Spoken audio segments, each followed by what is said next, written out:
Salah satu pemeriksaan untuk ibu hamil selain untuk payudara dan alat kelamin dan pemeriksaan fisik dari kepala sampai ujung kaki, yang terpenting adalah pemeriksaan pada perut ibu hamil. Untuk pemeriksaan perut ibu hamil, biasanya kalau untuk DTM 1 usia kurang dari 12 minggu, untuk bakal janinnya itu biasanya belum teraba. Seperti ini, belum teraba. Kemudian kalau misalnya dia sudah mulai menginjak usia 12 minggu, nanti untuk perkembangan janin itu bisa kita raba dari luar. Bagaimana cara merabanya? Yang pertama adalah kita lihat dulu apakah pasien yang akan kita periksa itu gemuk ataukah kurus. Kalau misalnya kurus, kita akan lebih mudah untuk menentukan, oh itu adalah bakal janinnya yang akan bisa kita raba. Tetapi kalau misalnya pasien yang kita periksa itu gemuk, kita harus menyibak terlebih dahulu untuk perut-perutnya yang memang lemah seperti itu ke atas, seperti ini. Kemudian kita menentukan untuk tepi atas tulang simfisis, kemudian kita raba ke atasnya. Nah, nanti kita akan merasakan tegang di situ. Nah, kalau kita sudah merasakan tegang, kita akan menentukan batas tegangnya itu sudah sampai mana. Nah, itu nanti kita akan menghitungnya dengan menggunakan jari. Misalnya masih usia kehamilan 12 sampai 16 minggu. Biasanya di sini di 3 jari di atas tulang simfisis seperti itu. Nah, kemudian kalau misalnya nanti untuk usia kehamilan ibu ini sudah menginjak 24 minggu ke atas, ini sudah tidak lagi kita hanya mencari satu titik saja, tetapi nanti kita sudah mencari tahu untuk Leopard 1 dan Leopard 3. Seperti itu. Sebelum kita masuk ke Leopard 1 sampai Leopard 3, nanti kalau misalnya usia kehamilan sudah memasuki 16 minggu, otomatis untuk besarnya bakal janin di dalam itu akan lebih besar daripada tadi yang usia 12 minggu. Nah, nanti sama tekniknya sama seperti tadi. Kemudian kita kumpulkan di tengah seperti ini. Nah, biasanya akan seperti ini. Kalau misalnya kita raba seperti ini, dia akan memberikan tahanan. Nah, itu yang disebut dengan ballonnement. Seperti itu. Berarti kalau misalnya kita seperti ini, kemudian kayak ada misalnya kita megang balon, dia akan memberikan tekanan seperti ini, itu berarti ballonnement. Seperti itu. Nah, kembali lagi untuk yang tadi sudah usia 24 minggu ke atas, kita bisa melakukan dengan Leopard.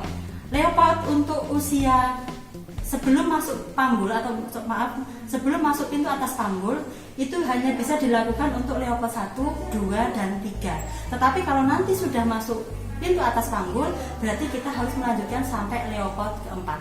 Baik, kita mulai untuk pemeriksaan Leopard 1. Pemeriksaan Leopard 1 itu untuk menentukan tepi atas tinggi fundus uteri dan bagian teratas yang ada di dalam fundus. Caranya adalah seperti ini. Kita menganjurkan ibunya untuk menekuk sedikit kakinya seperti ini. Kemudian sudah kita buka, kita kumpulkan dengan lembut seperti ini, pelan-pelan. Nah, seperti ini kita tentukan dengan jari. Seperti ini, caranya seperti ini. Sudah? Oke. Nah, misalnya adalah seperti ini. Dia di pertengahan di pusat seperti itu, setinggi pusat. Kemudian setelah itu untuk nanti kita menentukan TFU meduralnya, kita bisa langsung melakukan sekaligus di Leopard 1 ini. Caranya ini harus dengan sistem terbalik. Ini sistem terbalik. Ya, 0 berada di sini dan nanti dia akan berhenti di tepi atas tulang simfisis. Kita tarik.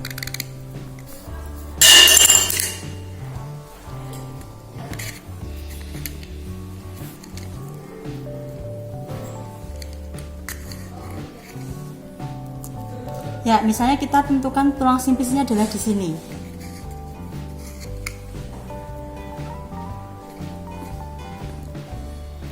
Ya, kita lihat.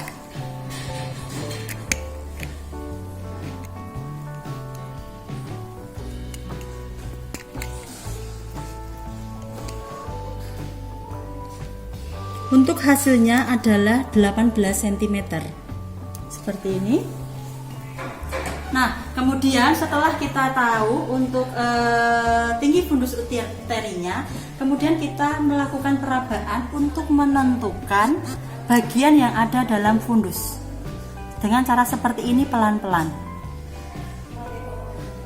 Seperti ini. Kalau misalnya dia teraba lunak, bulat, dan waktu kita tekan sedikit dia tidak melenting, berarti itu adalah bokong bayi. Nah, selanjutnya kita melanjutkan ke leopard yang kedua. Leopard yang kedua itu seperti ini. Tangan kita seperti ini. Kita menyelesaikan memeriksa terlebih dahulu bagian sisi yang terjauh dari kita. Ini sedikit kita tekan seperti ini untuk memberikan tahanan. Kemudian ini kita raba pelan-pelan. Seperti ini, saya ulangi. Jika teraba keras seperti papan dan memanjang, berarti itu adalah punggung bayi. Kemudian kita lakukan pemeriksaan di sisi satunya. Sama, yang sebelah sini memberikan tekanan seperti ini, pelan-pelan.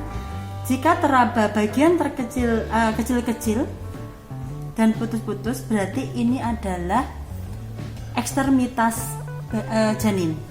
Kemudian tangan kiri memegang tepi atas fundus, tangan kanan meraba bagian yang ada di tepi atas tulang simfisis. Posisinya seperti ini. Kita raba pelan-pelan. Jadi seperti ini merabanya, pelan. Jangan sampai kita membuat trauma janin. Seperti ini. Jika teraba bulat, keras, dan kalau kita tekan seperti ini dia melenting, berarti itu adalah kepala janin. Seperti itu. Kemudian kita goyangkan pelan-pelan. Kalau kita goyangnya seperti ini. Kalau kita goyang kok dia masih bisa bergoyang, berarti bagian terendah janin belum masuk pintu atas panggul. Ya, yang terpenting dari leopard untuk trimester kedua ini adalah sekali kita sudah memegang perut ibu, kita tidak boleh melepasnya. Misalnya seperti ini yang tadi saya contohkan. Misalnya seperti ini, kita habis periksa terus kita lepas. Kalau misalnya sudah kita lepas, kita harus mulai lagi dari awal, kita kumpulkan. Biasanya seperti itu. Nah, kemudian untuk yang kedua, kalau misalnya kita jalan, kita tidak boleh seperti ini, karena kalau seperti ini tidak bisa mengumpulkan. Tapi kita berjalannya itu pelan-pelan dan bergantian begini. Kalau pasien yang kita periksa itu kurus, mungkin akan lebih mudah. Tetapi kalau misalnya pasien kita itu nanti gemuk, kita akan kesulitan. Apalagi kalau kita dengan teknik seperti ini, pasti tidak akan bisa menentukan hasil dari bagian-bagian janin ataupun tinggi fundus uterinya. Selanjutnya kita akan menghitung untuk kesejahteraan janin dalam kandungan ibu. Nah, caranya adalah seperti ini. Tadi kita tahu bahwa untuk punggungnya itu berada di sebelah kiri ibu. Yang pertama kita cari adalah punggung janin di sebelah mana? Di sebelah kiri. Kemudian kita cari kepala janin itu di mana? Kepala janin tadi ada di bawah. Jadi kemungkinan kepala di sini, punggung di sana. Jadi bentuknya seperti ini. Seperti ini.